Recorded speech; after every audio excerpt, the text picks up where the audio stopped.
Así que yo quisiera estar compartiendo en esta ocasión y nos vamos a ir a leer al libro de Jeremías, profeta Jeremías.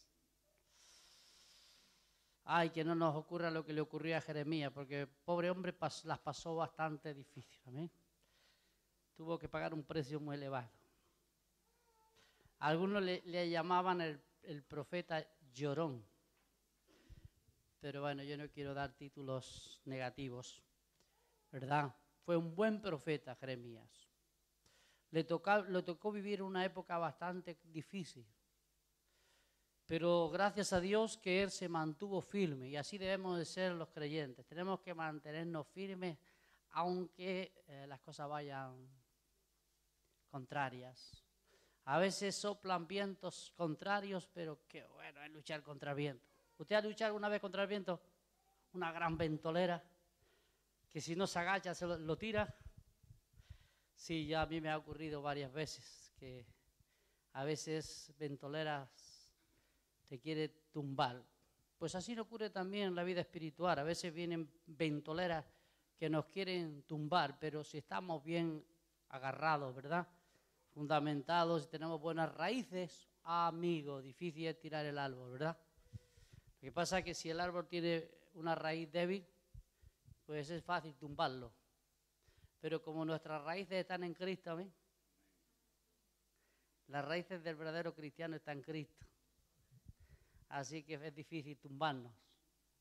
Nos mantenemos en pie por la gracia de Dios. El capítulo 50, creo lo he dicho ya lo tenemos ahí. Gloria a Dios. Bien. Este pasaje, hermano, vamos a leer del verso 1 al verso 5. Dice así: palabra que habló Jehová contra Babilonia, contra la tierra de los caldeos, por medio del profeta Jeremías. Anunciad en las naciones y hacer saber, levantar también bandera, publicar y no encubráis, decir, tomada es Babilonia, ver es confundido, deshecho es Merodat, destruidas son sus esculturas, quebrados son sus ídolos. Vamos a leer los otros versículos también y vamos a estar meditando sobre ellos. Porque subió contra ella una nación del norte, la cual pondrá su tierra en asolamiento y no habrá ni hombre ni animal que en ella more. Huyeron y se fueron. En aquellos días y en aquel tiempo, dice Jehová, vendrán los hijos de Israel, ellos y los hijos de Judá juntamente, e irán andando y llorando, y buscarán a Jehová su Dios. Versículo 5 también. Preguntarán por el camino de Sión, hacia donde volverán sus rostros, diciendo, venid y juntámonos a Jehová con pacto eterno, que jamás se ponga en olvido. Gracias, Señor, una vez más por tu palabra. Bendícela en nuestros corazones en el nombre de Jesús. Bien, hermano, este pasaje solamente se requiere varias cosas. Primero, tener un poco conocimiento histórico. Es fundamental. Si no tenemos conocimiento histórico, entonces no vamos a entender este pasaje. Segundo, tener revelación de la palabra. Amén. Conocer, ¿verdad? También las escrituras y conocer también un poquito del futuro. Porque este pasaje encierra el pasado, el presente y el futuro. En estos versículos los encontramos esos tres tiempos. El pasado es una palabra que Dios da a través del profeta Jeremías sobre Babilonia. Todos conocemos quién era Babilonia si tenemos un poco conocimiento histórico.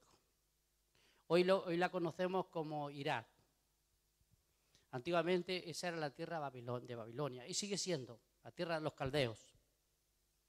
Bien, aquí el Señor da una profecía a través de Jeremías de lo que va a ocurrir a Babilonia. Pero este mensaje no solamente se encierra, ¿verdad?, para el acontecimiento que ya ocurrió, sino tiene un enfoque futuro. Babilonia es en la Biblia representativa de todo aquel poder enemigo de Dios, corrupto y que contamina las almas de los hombres. Así que es un gran adversario. Pero como nación, hermanos, como reino, una de las cosas que podemos ver aquí es que aquí se mencionan dos cosas: que Dios tiene poder y autoridad sobre el sistema político y que también Dios tiene control y propósitos sobre el pueblo o el creyente. Así que tanto un aspecto como el otro, Dios los tiene controlados. Así que no se le escapa nada. Dios tiene un tiempo, un propósito para cada cosa. Y es interesante, hermano, ver que Dios utiliza a los sistemas. Cuando digo sistemas, estoy hablando de los sistemas políticos. Los utiliza con propósitos y muchas veces en especial para llevar a cabo propósitos en medio de su pueblo. Así que cuando usted vea un sistema, usted no se preocupe del sistema, porque Dios tiene control sobre ese sistema. ¿Qué es lo que aquí podemos ver, hermano? Que cuando Dios termina el propósito que tiene con un sistema, Él mismo lo elimina. Él lo levanta y Él lo hace desaparecer. Él tiene poder para levantar poderes políticos y tiene poder también para destruirlo. ¿Verdad? Por ejemplo, muchas veces hemos puesto el ejemplo de ese poder que en Europa intentó influenciar sobre, bueno, empezó a inundar Europa. Su propósito era llevar todo ese sistema al mundo. Hablo del comunismo, ¿verdad? El poder de la URSS. ¿Por qué Dios levantó en ese tiempo, en ese último tiempo, ese poder? Bueno, recuerden que había una gran diferencia entre pobres y ricos. Los ricos se habían apoderado y los pobres pasaban mucha necesidad. Y los pobres claman a Dios y Dios les escucha. Así que el propósito del comunismo al principio fue bueno, repartir con el pueblo el bien de esa tierra, lo cual así es como debe ser, y que no lo tengan entre cuatro, como nos ocurre en nuestra época, o está aconteciendo en nuestra época, que el poder económico, las fuerzas las tienen concentradas entre cuatro. Esto demuestra que pronto Dios va a actuar, así que prepárese que Dios va a actuar muy pronto contra este sistema que lo único que hace es oprimir al pobre. Bien, entonces usted sabe que uno de los errores que cometió la URSS fue la que muchas veces cometen los seres humanos, volverse ateos y perseguir a los justos, o especialmente al pueblo de Dios. Ellos se levantaron contra el pueblo de Israel, todos los israelitas, y contra el cristianismo, y sabemos por la historia el mal que hicieron, y esto fue lo que realmente les trajo la ruina, como ha ocurrido con todos los sistemas. Cuando los sistemas empiezan a apartarse de Dios y empiezan a hacer algo contra Dios, tarde o temprano Dios actúa y Dios destruye esos sistemas. Lo vimos en el Imperio Romano, lo hemos visto en todos los imperios de la historia. Así que estos pasajes para que nosotros nos demos cuenta, hermano, que Dios tiene control sobre todas las cosas que ocurren. Y que tú y yo, si tenemos confianza en Dios, si conocemos a Dios, sabemos que todo está bajo el control del cielo. Así que no nos debe de preocupar nada. Si tú confías en Dios, Dios te va a ayudar, Dios te va a proveer, Dios te va a sostener. Y aún en medio del caos más grande, Dios estará ahí para ayudarnos. Y Dios tiene un propósito eterno con nuestras vidas, porque aquí se menciona en el último versículo que hemos leído. Así que, ¿qué ocurrió, hermano? Cuando Dios cumplió el propósito que tenía con Babilonia, ¿qué fue el propósito que tenía Dios? Castigar a Judá por su pecado. Babilonia vino, invadió la tierra de Judá y se la llevó a su tierra. La llevó esclava por causa de su pecado. Así que Dios utiliza los sistemas muchas veces para corregir nuestras vidas, hermano. Muchas veces somos oprimidos por los gobiernos y por los sistemas porque dejamos o nos relajamos demasiado y nos empezamos a apartar de Dios. Y cuando esto ocurre, entonces Dios utiliza los poderes del gobierno para corregir a su pueblo. ¿Con qué propósito, hermano? Devolvernos una vez más al camino.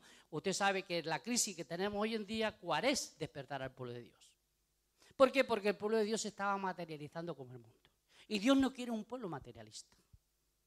Él tiene un propósito con el cristiano. Por tanto, nosotros no podemos dejarnos llevar por el espíritu del mundo, porque el espíritu del mundo es el espíritu del diablo. Y nosotros no podemos estar bajo el sistema idólatra. Aquí se menciona Bel o Merodach, símbolo de Satanás en la Biblia, que es el que controla el sistema, los sistemas políticos corruptos y el sistema materialista. Y el pueblo de Israel se había inclinado a estos ídolos. Hermano, cuando nosotros inclinamos nuestro corazón a los sistemas, vamos a tener grandes problemas. Así que usted mantenga su corazón lo más lejos de los sistemas, respetándolos, no yendo contra ellos, porque Dios quiere que respetemos los sistemas, pero no uniéndonos a ellos a participar de su sistema. Nosotros tenemos que ser diferentes porque somos un pueblo apartado por Dios. Así que no se queje de la crisis la crea muchas veces la iglesia. La crisis la crea el pueblo de Dios. Esta historia nos demuestra que fue el pecado de Judá el que trajo una crisis tremenda y una gran derrota, no solamente espiritual, sino también física. Así que no empecemos a buscar culpables. Mire que el gobierno que no es el culpable, que tiene su parte de culpa, porque si no gobierna bien, pues hay problemas. Pero en el fondo, las crisis y las situaciones difíciles que vienen es por la condición de nuestro corazón, hermanos. Somos nosotros los que lo provocamos. Porque nuestro corazón se enfría hacia Dios y Dios tiene que levantar una persecución para que nuestro corazón se aparte del sistema y empiece otra vez a arder por Dios. Él quiere que nosotros ardamos por Él, hermano. Mientras el pueblo de Dios no cambie, puede ocurrir dos cosas. Si el pueblo cambia, Dios levanta. Si el pueblo se sigue rebelando, Dios castigará. Es este el asunto. Si el pueblo se vuelve, Dios por medio del pueblo bendice la nación. Si el pueblo se sigue rebelando contra Dios y no entiende el propósito que tiene lo que nos ocurre, porque dice Pablo que todas las cosas nos ayudan a bien a los que amamos a Dios. Si no lo entendemos, podemos acarrear más problemas y los problemas nos van a afectar a nosotros en primer lugar. Así que hay que tener cuidado. ¿Qué es lo que tenemos que hacer, hermano? Empecemos a dejar y abandonar aquello que nos aleja de Dios. Porque puede ser que seamos afectados como iglesia, como pueblo, pero también podemos ser afectados como personas o como familias. Porque Dios trata muchas veces independientemente con el asunto. Así que es un asunto personal de cada creyente y es un asunto personal de cada familia. Y es un asunto personal de cada iglesia local. Y es un asunto personal de toda la iglesia del Señor en España. Y si fuéramos más lejos, es un problema generalizado de toda la iglesia en el mundo, del Señor que ha comprado con su sangre. Bien, la historia demostró, hermano, que cuando se cumplió lo que Jeremías profetizó sobre Babilonia, pues llegó su tiempo, ya Babilonia no era útil para el plan de Dios y Dios la quitó del medio. ¿Y qué hizo? Pues mandó a los medos y los persas y la conquistaron. Ahora es interesante, hermanos, por qué Dios permitió esto. Por aquí dice, creo que es el verso 4 o el verso 5, ¿no? Donde dice que Israel y Judá volverían a unirse. ¿Amén? ¿Lo dice o no? Mire, años antes habían venido los asirios y habían invadido a Israel, la nación del norte, y se la habían llevado esclava a su tierra. Después vino Babilonia y conquistó a Siria y cayó bajo el poder babilónico. Ahora viene Babilonia y invade a Judá y los lleva a todos, y cuando llega el sistema de los medios de los persas, que también muchos judíos estaban habían sido llevados a estos sistemas, a estos pueblos, caen todos bajo el sistema de los medios de los persas. Por tanto, el pueblo de Dios se vuelve a unir. Está ahí integrado todo el pueblo de Dios. ¿Para qué Dios quita a Babilonia? Dios ya ha terminado su labor, su trabajo. Dios ha terminado el trabajo con Asiria. Ahora los ha reunido a todos en un lugar con un propósito de tener una vez una nación y no dos naciones. El propósito de Dios, hermano, es que el pueblo esté unido. Amén. El diablo siempre viene a dividirnos. El diablo siempre viene a dividir al pueblo de Dios. ¿Cómo lo consigue? Por el enfriamiento. El enfriamiento nos va a llevar a la crítica, a la murmuración y a sacar las faltas de los demás. ¿Sabes el único que no ve falta en su hermano? Aquel que arde por Cristo. Cuando ardemos por Cristo no vemos faltas, sino vemos valores. ¿Hay faltas? Claro que las hay. Pero nosotros no tenemos que ver tanto las faltas, sino los valores. ¿Qué es lo que ve faltas? El enfriamiento del alma del cristiano. Si tú ves muchas faltas, ya puedes asegurar que tienes un alma fría hacia la verdad de Dios.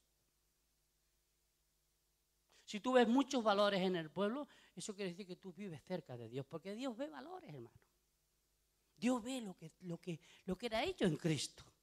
Él ve lo que nos ha dado en la persona de Jesús. Por tanto, estos sucesos, estos acontecimientos que ocurrió en el pasado y está ocurriendo en el presente, el propósito es corregirnos, hermano, es despertarnos, es alentarnos, es unirnos.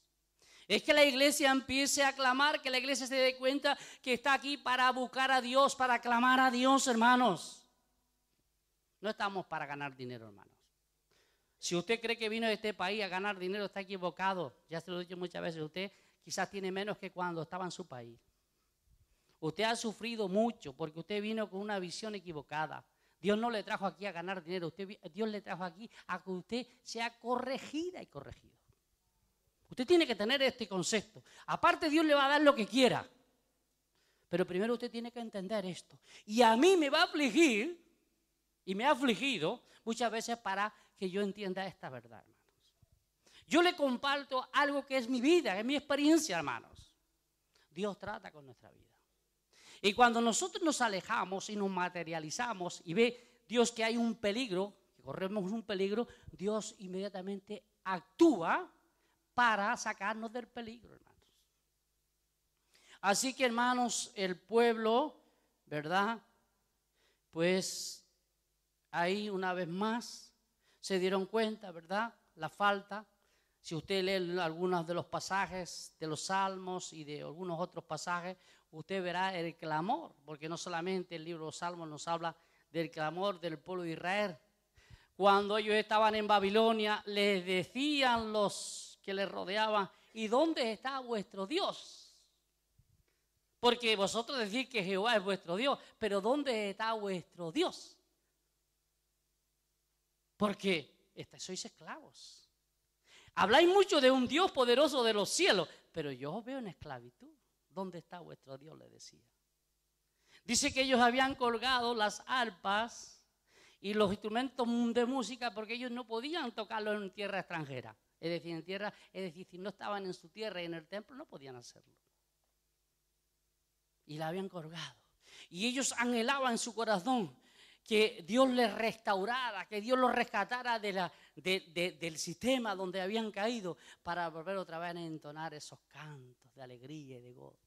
Hermano, ¿cuándo podemos entonar cantos de alegría y de gozo? Cuando estamos bien con Cristo. Amén. Si yo intento entonar alabanza y deleitarme en la palabra de Dios, si mi corazón está frío hacia Cristo, usted se dará cuenta que no funciona, hermano. No funciona. No, porque el sistema religioso no funciona, hermano. Lo que hace funcionar es cuando el corazón y el alma y el espíritu arde por Cristo. ¿Amén? Ahí sí se deleita, ahí sí se goza. ¿Amén? Es ahí. Y hermano, ellos se dan cuenta en la situación que se encuentra. Pero qué bueno saber que tenemos un Dios que siempre está ahí velando por nosotros. Amén. Ahí nos dice que Dios iba a castigar ¿a dónde está el pasaje donde se menciona el ídolo? En el 2, puede ser, donde habla ¿a dónde lo tenemos? Bel, que también es Merodach. Los israelitas habían abrazado estos ídolos, hermano. Qué triste cuando el cristiano abraza los ídolos del mundo. Usted me dirá, mire, yo ya no tengo yo ya no voy y me inclino ante las imágenes de la Iglesia Católica, yo ya soy evangélico, esas cosas del pasado, dirá, ¿verdad? Fíjese que yo ya no necesito esas cosas, yo ya no necesito el crucifijo, necesito la Virgen tal, no necesito el agua bendita ni todas esas cosas que nuevamente cuando estamos en la ignorancia y bajo la influencia del catolicismo o de la religión estatal, pues lo practicamos todos. Tenemos que ser sinceros. Pero bueno, un día nos convertimos al Evangelio y sabemos que esas cosas son vanidad y son una ofensa ante Dios y lo abandonamos porque dice la Biblia que es idolatría y los mandamientos de Dios lo prohíben. Muy bien, pero no solamente nos podemos quedar parados con que ya no rendimos culto a imágenes visibles, porque hay ídolos invisibles. ¿Verdad? Hay ídolos invisibles. Hay ídolos que están aferrados en el corazón del cristiano o de la persona. Yo no sé, hermano, qué es lo que a usted le influencia más que la palabra o que la iglesia o que las cosas de Dios. Usted sabe qué clase de ídolo tiene en su corazón. Este es representativo porque dice que representa a todos los ídolos. Es el diablo, hermano, que es el experto y el que hace llevar a la imaginación de los hombres para inventar estas tonterías. A rendir culto a muñecos, a cosas muertas que no tienen sentido. Hermano, teniendo un Dios vivo en los cielos, amén. ¿Para qué vamos a adorar a un ídolo muerto, verdad? No tiene sentido, es que es una ceguera total. Porque, mire, que busquemos favor en algo superior a nosotros, lo veo normal. Pero buscar el favor, la ayuda de algo inferior a nosotros, lo veo una locura. ¿O no? Es una locura. Es una decadencia tremenda. El buscar y apoyar su confianza en algo que es inferior a usted, porque cualquier ídolo es inferior a usted. Usted es un ser con razón. Usted es una persona que puede tener comunión con el Creador. Usted es una persona creada por encima de los animales.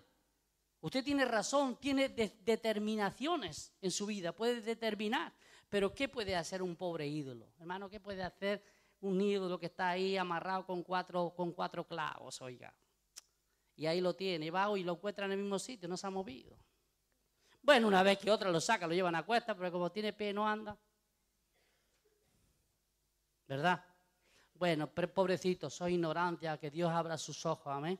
Yo desearía ver a todos los españoles con los ojos abiertos y que entendieran que hay un Dios en los cielos, amén, que les ama y que quiere salvarles y que quiere hacerles felices y que no solamente es una emoción de unos días de festividad, sino que el gozo del Señor es siempre, amén. El gozo del Señor está en el corazón del verdadero cristiano, amén. Ahí, gloria a Dios. Oiga, decir, mire, yo tengo una satisfacción en cierto día festivo porque mire que hago esto, aquello. Ay, oiga, solamente tiene eso. Eso no vale para nada. Lo que vale es tener el gozo del Señor constantemente en tu vida, en mi vida, amén. Es el gozo del Señor. ¿Cómo podemos tener ese gozo, hermanos? Bueno, damos gracias a Dios porque en el verso último, verso 5, tenemos la respuesta, amén. Así que vemos que todo ese propósito, ¿verdad? Dios utilizó los sistemas para llevar a cabo el plan y el propósito de Dios. Ese cambio de gobierno, hermano, trajo la libertad de los judíos. Usted sabe que en tiempos de este imperio, de los medos, a través de Ciro se dio una libertad para que el pueblo de Dios volviera a su tierra, amén, y que construyeran el templo y que edificaran los muros de Jerusalén. Dios les dio libertad. Y utilizó a estos sistemas, amén. Dios utiliza los sistemas a veces para ayudarnos. Ha habido tiempo cuando aquí no se podía predicar en la calle. Hemos tenido épocas que el cristianismo, nada, Y los españoles lo conocemos bien eso. Pero también tenemos ahora hemos tenido tiempos de refrigerio, ¿no? ¿Quién hace eso? Porque Dios ha cambiado los sistemas para darnos libertad también, amén. Así lo ha hecho en otros países. Aquí tenemos, hermano, dice, preguntar por el camino, decir, hermano, esto es lo que tenemos que preguntar. Sion representa, hermano, lo que es el pueblo verdadero, lo que es la iglesia, amén. Sion representa lo que es la iglesia. Usted tiene que estar interesado a donde están los que buscan a Dios. Usted no se interese donde le van a dar dinero. Amén. Eso Dios se lo va a dar por añadidura. Si usted es fiel a Dios. Usted busque e interésese más por dónde están los que adoran a Dios. Eso es lo que usted se tiene que preguntar cada día. Porque ese es el comienzo de la victoria. ¿Amén? Este es el comienzo de la victoria. Dice, ¿hacia dónde volverán sus rostros? Amén. Es importante que volvamos el rostro al Dios verdadero. Hermano, dejemos los ídolos. Volvamos nuestro rostro al Dios verdadero. Diciendo, venid y juntámonos a Jehová con pacto eterno que jamás se ponga en olvido. Este pacto eterno, hermanos, en el Nuevo Testamento, ¿verdad? Ya sabemos, se está hablando de la venida de Cristo, amén, que es el que establece el pacto eterno, amén. En ese pacto eterno, hermano, hemos sido incluidos todas las naciones, de todos los pueblos, de todos los rincones de la tierra. Y todo hombre y toda mujer que inclina su corazón y busca a Dios de verdad, serán parte de este pacto. Amén. ¿Por qué se establece eterno, hermanos? Eso Hebreos nos lo aclara. Vamos a leer dos pasajes en Hebreos, que por cierto lo hemos dicho muchas veces. Pero vamos a leer Hebreos 8, versos del 8 al 12, donde nos dice lo que Dios va a hacer con cada uno de aquellos que sean integrados en este pacto. Dice así, si nos puede poner, vamos a leer Hebreos capítulo 8, versículo 8 al 12, y después también el capítulo 10, del verso 16 al 19. Y ahí vamos a estar ya concluyendo el tema. Porque respondiendo dice, he aquí, vienen días. ¿Qué es lo que hemos leído allí? Amén. Dice el Señor en que estableceré con la casa de Israel y la casa de Judá un nuevo pacto. Amén. Es lo mismo que dice allí en Jeremías. Lo mismo, las mismas palabras, más o menos. No como el pacto que hice con sus padres en el día que los tomé de mano para sacarlos de la tierra de Egipto, porque ellos no permanecieron en mi pacto y yo me desentendí de ellos, dice el Señor. El pacto, está hablando el pacto de la ley. Hermano, mire, usted sabe cuándo es efectiva la palabra de Dios en nuestro corazón, cuando la cumplimos. Pero cuando la dejamos de cumplir se vuelve letra muerta. Amén. Yo quiero que usted entienda esto. Cuando una persona deja de cumplir la palabra de Dios, la palabra se vuelve letra muerta. No hay efectividad en ningún aspecto. Desobediencia, por tanto, no puede ser efectiva. Se vuelve letra muerta. Y esto es lo que le pasó al pueblo de Israel. Dejaron de obedecer la palabra de Dios. ¿Y qué ocurrió? Que solamente tenían una letra. Y en el tiempo de Jesús, los fariseos que tenían solamente un sistema muerto. Letra, mucha letra. Bueno, ese es el error que los cristianos tenemos que evitar. Hermano, déjese ya de letra muerta. Empiece a vivir. Porque estamos en un nuevo pacto. ¿Amén? Todavía hay muchos cristianos que se quieren justificar por la vía de la letra. Nadie será justificado por la vía de la letra. Ni la podrás cumplir nunca. Te se hará letra muerta y te matarán. Es la gracia de Dios la que nos transforma. ¿Amén? Por eso es que él dice en el verso siguiente, por lo cual este es el pacto que haré con la casa de Israel después de aquellos días. Dice el Señor, pondré mis leyes en la mente de ellos y sobre su corazón las escribiré y seré a ellos por Dios y ellos me serán por pueblo. Ninguno enseñará a su prójimo, ninguno a su hermano diciendo, conoces al Señor porque todos me conocerán desde el menor hasta el mayor de ellos. ¿Qué es lo que hace el Señor, hermano, en este pacto? Él viene y transforma nuestro ser interno. Amén. Es un asunto personal de Dios con cada uno. Transforma nuestro interior. Cada cristiano es transformado. Eso es lo que llamamos el nuevo nacimiento. Eso es lo que hace la palabra de Dios. Y dice que es Dios que lo hace. No es una decisión humana, es una intervención divina.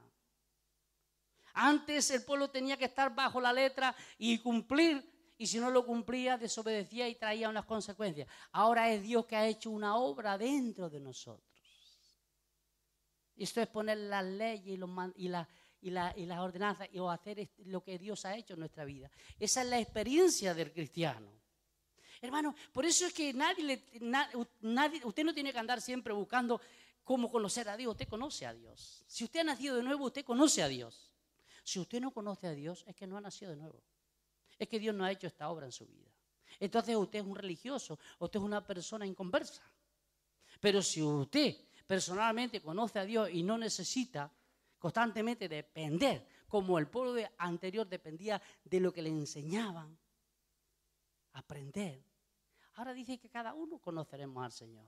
Será un trato personal del cristiano con Dios. No quiere decir que no debemos ser enseñados. Amén. Para eso estoy predicando yo. No se quede en casa y ahora diga, no, yo ya no necesito ir a la iglesia. Porque ya cometería un gran error. Es que es un asunto, hermano. Y qué bueno que este pacto, ¿sabe por qué es eterno? Porque es una obra de Dios en nuestra vida que no se puede romper nunca. Permanece para siempre. ¿Por qué? Porque Dios, cuando hace esta obra en nuestro corazón, ¿qué hace con nuestro corazón? Inclinarlo a Él. Usted sabe que cuando desobedecemos nos sentimos mal. Cuando las cosas no funcionan nos sentimos mal. ¿Por qué? Porque hay algo dentro de nosotros que nos dice, has dejado de buscar a Dios. Te sientes triste porque me has dejado de buscar. Empieza a buscarme y verás cómo se va la tristeza. Empieza a actuar como dice mi palabra y verás cómo las cosas funcionan. Hermanos, Dios haría estas cosas. Fíjese que podemos tener una comunión íntima. Usted un día se encuentra solo en algún lugar que no hay cristianos porque podemos llegar a esa situación. Yo la he vivido. Estar a veces en lugares donde no había.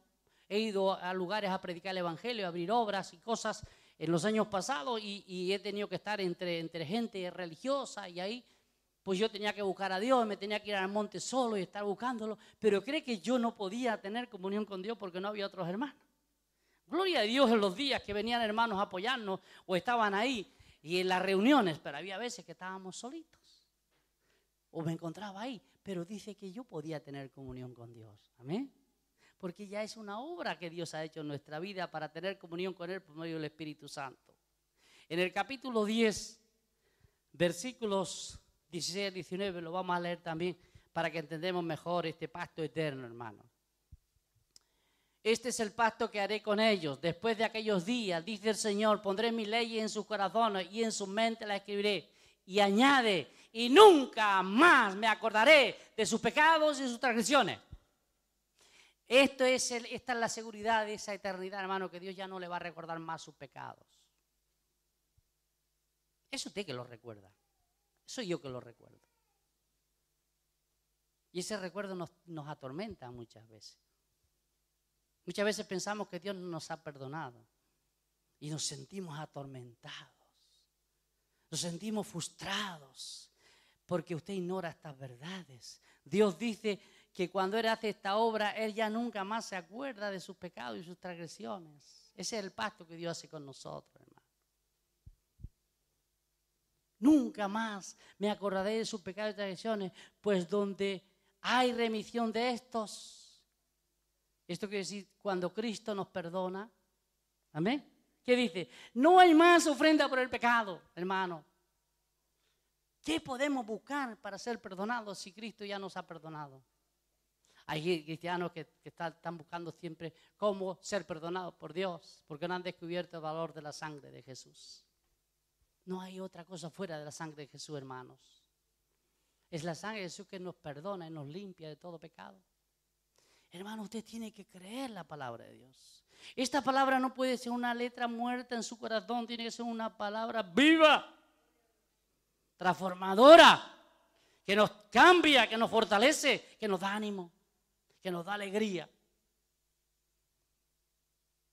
Usted tiene que ser un cristiano alegre,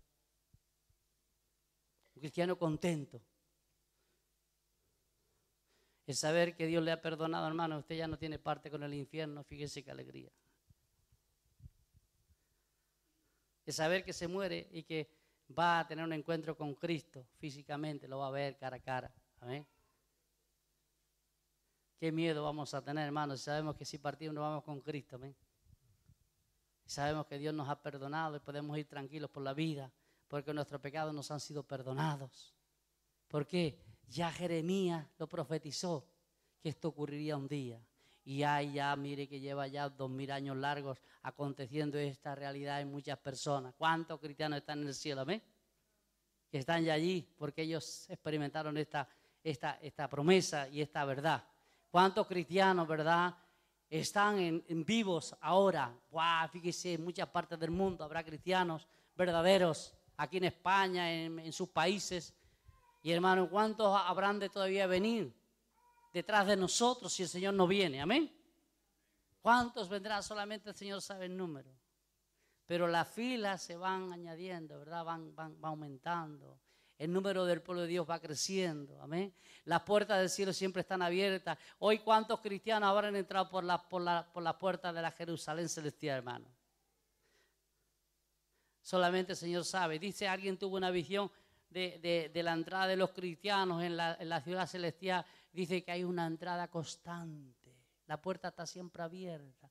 Y que personas vestidas de blanco ya transformadas están entrando. No quiere decir que tengan cuerpo, amén. Yo no me meto en ese asunto, pero alguien tuvo una visión de una entrada constante. Pero le voy a dar una mala noticia. Las puertas del infierno han recibido más hoy que las puertas del cielo. Porque son más los que se pierden que los que se salvan.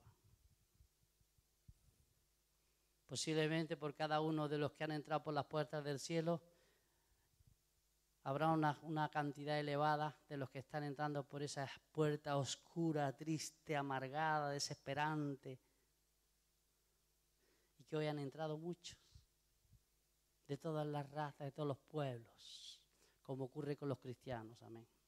Pero tú y yo tenemos que estar contentos, hermano, que las puertas del cielo para cristianos están siempre abiertas, amén. Y nos están esperando allí con los brazos abiertos nuestros hermanos, amén. Se alegran en el cielo cuando un pecador se arrepiente. Se alegran en el cielo cuando los cristianos alaban a Dios de verdad. Hay un gozo, una alegría entre los ángeles al ver cuando los cristianos sirven y honran a Dios adecuadamente. Todo eso lo dice la palabra de Dios, hermano. Los ángeles admiran cuando ven un pueblo que honran y sirven a Dios de verdad. No sé hasta dónde ellos pueden contemplar. Posiblemente ahora aquí habrá cierta cantidad de ángeles. Seguro que están ahí.